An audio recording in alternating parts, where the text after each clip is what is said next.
taon ay iniipon niya ang mga first-year student kung saan ay nagbibigay ito ng isang speech tungkol sa isang special ballpen na ibinigay sa kanya ng kanilang teacher. Sinabi nito na ito ay isang astronaut pen na ginastusan ng milyon ng mga scientist upang maimbento at makasulat sa kalawakan, at naghihintay siya na ibigay ang ballpen na iyon sa isang kahanga-hangang estudyante na katulad niya, at sa loob ng 32 years ay wala pa siyang makitang isang estudyanteng pagbibigyan nito, ibig sabihin na masyadong mataas ang tingin ni Virus sa kanyang sarili.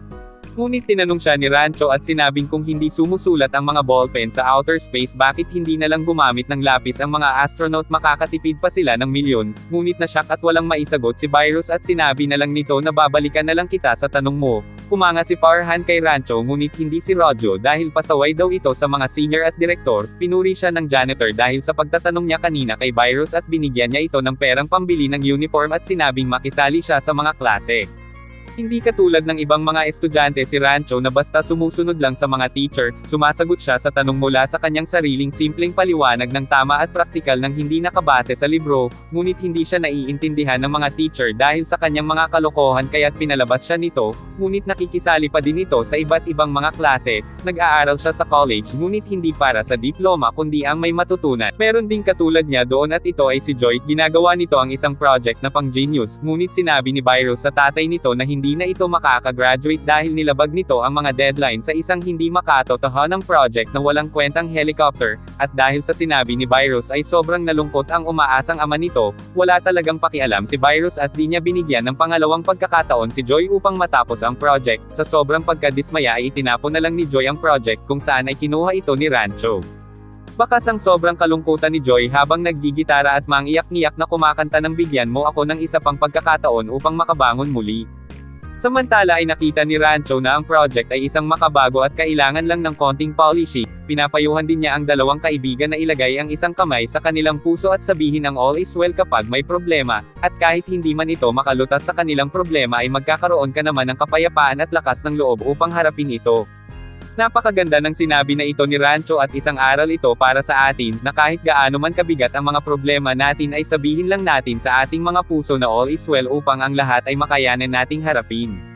Nakumpleto na ni Rancho ang drone at nang matapos ay pinalipad na niya ito patungo sa kwarto upang masupresa si Joy, ngunit wala silang ibang nakita doon kundi ang nakabiti na katawan ng lalaki kaya't dagli silang nagtatakbo papunta sa kwarto ng kaawa-awang si Joy at natunghayan nila ang pagpapatiwakal nito. Habang nasa libing sinabi ni Rancho kay Virus na pinatay si Joy ng sistema ng mental pressure sa mga estudyante. Huwag sana nating gawin ang ginawa ni Joy dahil mas mahalaga ang ating buhay kesa sa mga problema natin sa buhay. Si Lord ang nagbigay ng ating buhay at siya lang ang may karapatan na bumawi nito. Magdasal tayo, kausapin natin si Lord at magtiwala at ibigay natin ang lahat sa Kanya. Maghinga din tayo ng problema sa ating pamilya at mga kaibigan dahil sila ang biyaya ng Diyos sa atin upang makayanan ito. Maging malakas din tayo sa ating mga kahinaan. Manatili tayong lumalaban dahil sabi nga ng isang kanta na ang hero ay nananatili at nasa sa iyo lang. Kinabukasan ay kinaladkad ni Virus si Rancho at hinamon siya at sinabi sa harapan ng klase na siya ay mas magaling pa sa mga teacher kaya't siya ang magtuturo ngayon. Nagsulat si Rancho ng dalawang mga kakaibang salita sa blackboard at pinahanap niya ang meaning nito. Nang di mahanap ng lahat ay sinabi niya na pangalan lang ito ni Farhan at Rojo. Sinabi nito kay Virus na tinuturoan lang kita kung paano magturo, na hindi katulad mo ay hindi ko pababayaan ang mga mahihinang mga estudyante, at tumakbo na ito palabas. Sinulatan ni Virus ang mga magulang nila Farhan at Rojo. Sinabi nito na bad influence si Rancho sa kanilang mga anak. Sinabi ng tatay ni Farhan na layuan ni Rancho ang kanyang anak, ngunit hindi siya pinansin nito at nagandahan siya sa mga kuhang picture sa dingding. Gusto pala ni Farhan ang maging isang wildlife photographer at kaya lang siya nag-engineering dahil sa kanyang ama. Kinumbinse ni Rancho ang tatay nito sa kung ano ang gusto ni Farhan, ngunit nanindigan pa din ang ama nito sa kanyang prinsipyo. Nagpunta sila kila Rojo at makikitang mahirap lang ang buhay ng pamilya ni Rojo. Bedridden ang ama at may sakit din ang ina nito, na kay Rojo ang responsibilidad ng kanyang pamilya kaya't may takot ito para sa kanyang kinabukasan. Nagkunwaring bisita sila sa isang kasalan upang makakain ng masasarap. Napansin ni Rancho si Pia at ang nobyo nitong materialistic na nag-uusap tungkol sa isang mamahaling relo. Tinapunan ni Rancho ang sapatos ng lalaki bilang pagpapatunay na isa itong materialistic at sinigawan nito ang waiter at sinabi ang presyo ng kanyang sapatos. Sa malas ng tatlo ay nalaman ni Pia na mga estudyante sila ng kanyang amang si Virus at sinabi nito sa ama ang tatlong magkakaibigan kaya't nahuli silang nag-gate crash sa kasal ng anak ni Virus. Kinagabihan bago mag-exam ay naglagay si Shatter ng mga porn magazine sa mga pintuan ng mga estudyante upang ma-distract ang mga ito. Nang makita siya ni Rancho ay nagduda ito sa binabalak ni Shatter kaya tinuruan niya ito ng leksyon. Isang araw ay inimbita si Shatter na magbigay ng isang hindi speech para sa isang mahalagang charity event. Dahil hirap ito pagdating sa hindi ay nagpagawa siya ng speech nang hindi niya alam kung ano ang ibig sabihin nito, ngunit lingid sa kanyang kaalaman ay lihim na pinalitan ni Rancho ang ilan sa mga salita sa speech katulad ng salitang boobs at mga bastos na salita. At sa araw ng event ay walang kaalam-alam si Shatter na ang kanyang mga sinasabi ay puro kabastusan kaya't nagtawanan ang mga manunood at nainsulto ang VIP at nag-walkout ito. Nagalit si Shatter kaya't hinamon niya ang tatlo na kung sino ang magiging pinakamatagumpay sa kanila after 10 years, at isinulat ng mayabang na kaklase nila ang date sa pader. Nagpunta sila ni Pia sa bahay nila Rojo upang dalhin sa ospital ang tatay ni Rojo at nailigtas nila ang buhay nito, kaya't laking pasasalamat ng kanyang kaibigan sa kanya at humingi ito ng tawad kay Rancho. Nakita ni Pia kung gaano magmalasakit si Rancho sa kanyang mga kaibigan kaya't nahulog ang loob nito kay Rancho. Sa wakas ay lumabas na ang resulta ng exams para sa first semester. Nasa pinakamababang posisyon ang rank nila Farhan at Rojo ngunit masaya sila dahil kahit papaano ay hindi sila bumagsak, ngunit hindi nila inaasahang lahat na si Rancho ay nasa first rank at nasa second rank lang si Shatter. Nalungkot si Virus nang mag-top 1 si Rancho at pagkatapos ay nagpa-picture ang direktor kasama ang dalawang nag-rank at mga nakapasang mga estudyante. Sa pagbabalik sa kasalukuyan ay nakarating na sila Rojo at Farhan sa Shimla kasama si Shatter upang makipagkita kay Rancho. Nakarating na sila sa bahay nito kung saan ay nalaman nila na namatay na ang tatay ni Rancho. Lumapit sa kanila ang isang lalaki na sinasabing si Rancho na ibang tao pala ito, kahit na ang picture na kuha nila noong nasa college pa lang sila ay iba. Nabanggit ni Shatter ang isang great scientist at inventor na ang pangalan ay Wang Du ay pipirma sa kanya ng $1 million deal sa susunod na linggo. Bumalik sila sa bahay at tinanong nila ang fake na Rancho ang tungkol sa totoong si Rancho, ngunit inilabas ng lalaki ang isang baril upang takutin sila kaya't natakot si Shatter at tumakbo ito, ngunit nanatili pa din ang dalawa at tinakot nito ang lalaki na itatapon nila sa toilet ang abo ng ama nito kung hindi nito sasabihin ang totoo, kaya't sa wakas ay umamin na ang lalaki na siya ang totoong Rancho at ang lalaking kaklase nila ay anak ng kanilang gardener na ang pangalan ay Chote. Sa kabataan nito ay palaging ginagawa ni Chote ang mga homework ni Rancho at nag-aaral ito para sa kanya. Nang malaman ng kanyang ama ay hinayaan niyang magpatuloy si Chote dahil kailangan ni Rancho ng edukasyon at ng isang degree. Nangako si Chote na hindi na siya makikipag-ugnayan pa sa kanila pagkatapos makuha ang tatanggap ng isang sulat si Farhan mula sa kanyang paboritong photographer. In-invite siya nito upang maging kanyang assistant. Ang kailangan lang niyang gawin ay ang magpaalam sa kanyang ama. Matapang na nagpunta na din si Rojo sa job interview, sinabi nito na tumalon siya sa building at ang lahat ng dahilan kung bakit siya na-expelled. Nakita ng mga interviewer ang pagiging totoo at prangka nito na hindi katulad ng iba kaya't inalok nila ito ng trabaho at napaluha sa tuwa si Rojo. Samantala pagkatapos ng mula sa pusong pakikipag-usap na kumbinse din ni Farhan ang kanyang ama na gusto niyang maging isang photographer. Napakasarap at nakakaiyak mapanood ang ganitong eksena na makitang pinagbigyan ka at inunawa ka ng iyong magulang na sundin ang iyong puso at kagustuhan.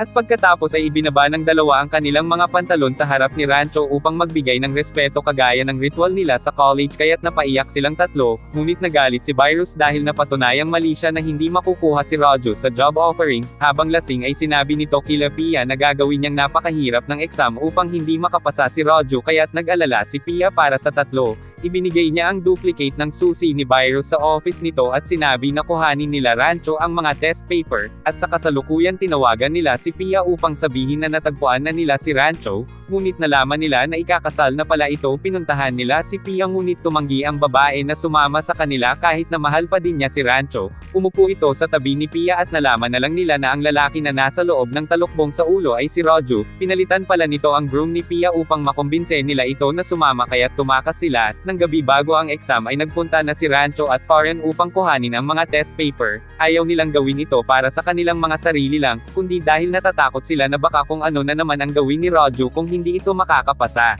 Ngunit nang makuha nila ang mga test paper ay tumanggi si Roju na gamitin ito at sinabing kahit hindi ako makapasa ay ayos lang sa akin at naging proud ang dalawa sa kanila, ngunit nakaramdam si Virus sa ginawa nila kaya't dagli itong nagtungo sa kanilang kwarto at doon ay nakita niya ang test paper sa sahig kaya't agad niyang inexpel ang tatlo. Wala nang nagawa ang magkakaibigan kundi ang umalis at sa pagbalik ni Virus sa kanilang bahay ay sinabi ni Pia na ang kanilang kuya ay nagpakamatay dahil pinilit ni Virus na maging isang engineer ito. Nagalit si Pia sa ginawa ng ama at lumayas ito, at pamaya-maya ay nag-labor na si Mono ngunit nagbaha sa kanilang lungsod kaya't hindi madala ni Virus ang anak sa ospital. Nakita nila Rancho si Mona kaya't tinulungan nila ito at inihiga sa tennis board. Tinuruan ni Pia sila Rancho, sinabi nila na lakasan ang pag-iri ngunit nanghihina ito at hindi makahinga, at ang tanging paraan lang upang mailabas ang bata ay ang gumamit ng isang device na vacuum cup. Ipinakita ni Pia kung paano ang gagawin sa device sa pamamagitan ng computer kung saan ay nagkaroon si Rancho ng ideya. Naisip niya na magagawa niya ang device sa mga bagay na naruroon. Pagkatapos ng maraming ginawa sa wakas ay nakagawa na si Rancho ng isang vacuum cup at ginamit na niya ito kay Mona kaya't napanganak na ito.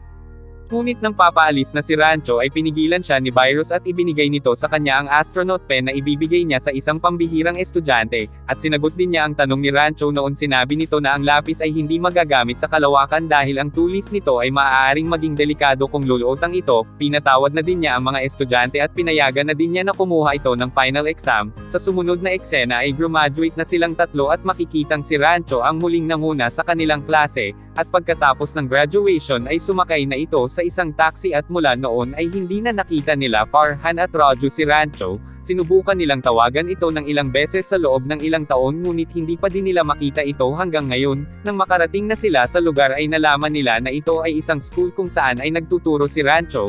Habang naghahanap sila ay nakita nila ang janitor na si Millimeter. Sinabi nito na kinuha siya ni Rancho sa eskwelahan upang magkaroon siya ng maayos na edukasyon. Sa sumunod na eksena ay nagpunta si Pia kay Rancho habang nagtuturo ito sa isang lawa. Lumapit si Pia sa kanya at sinampal siya nito at hinalikan. Binugbog siya ni Farhan at Roju dahil sa pag-iwan nito sa kanila ngunit naiintindihan naman nila na kailangang tuparin nito ang kanyang pangako sa tunay na Rancho. Tumating din si Shatter at pinagtawanan at inansulto niya si Rancho sa pagiging isang teacher lang nito. Kinumpara nito ang kanyang $1,000,000 na sweldo sa sweldo ni Rancho na 5,000 rupees lang. Nang makita nito ang astronaut pen na ibinigay ni Virus ay kinuha niya ito dahil ito daw ay hindi para sa isang loser. Tinanong ng grupo kung ano ang totoong pangalan niya at nagulat silang lahat nang sabihin nito na siya ang great inventor na si Mr. Wang Du, na kung saan ay magsasign ng isang deal si Shatter. Tinawagan ni Wang Du si Shatter sa kanyang number at sinabi nito na hindi niya pipirmahan ang deal. Bakit po sir? Paano ako makakapirma? Kinuha mo ang ballpen ko. Nagulat si Shatter at pagkatapos ay humingi ito ng tawad at hinubad nito ang kanyang pantalon upang magbigay respeto kay Wang Do ayon sa tradisyon nila sa college.